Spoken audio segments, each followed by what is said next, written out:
Në kuadër të bashkëpunimit të nisur më herët mes Klub Futboll Vllaznia Shkodër dhe Vllaznia Elite në Milano, në zyrën e presidentit të klubit të futbollit Vllaznia Alban Xhaferi, është zhvilluar një takim pune mes tij dhe përfaqësuesve të klubit Vllaznia Elite në Milano. Presidenti i Vllaznia Elite, Bernard Gjeka, dhe drejtori i këtij klubi Francisco Di Pindo, një ish futbollist italian, i kanë prezantuar numrit 1 të klubit Kuqeblu Xhaferi projektin e ri. Bashkëpunimi besoj që mund të jetë real i shumë i mirë si për Vllaznin e Shkodrës e për Vllaznin Elite në Milano, një bashkëpunim real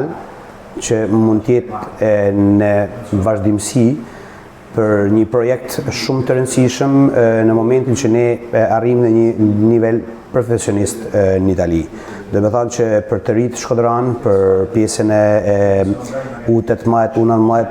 të Vllaznis, që mund të jetë bëja Vllaznis në Shkodër, që mund të kenë mundësi në dyrë të hapura për me ardhë me lujtë në kampionatin italian në O Eccellenza në Sfide italiane. Dhe me thanë me bashkëpunim gjithmonë me Vllaznin e Shkodrës, me bën një benezin real, që në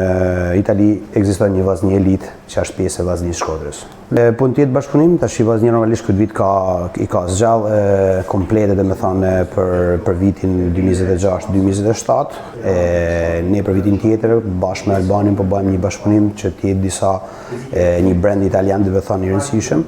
që mund të zgjadhin Vllaznia me historinë e vjetër të Shkodrës, jetojnë me mapën shkodrane, me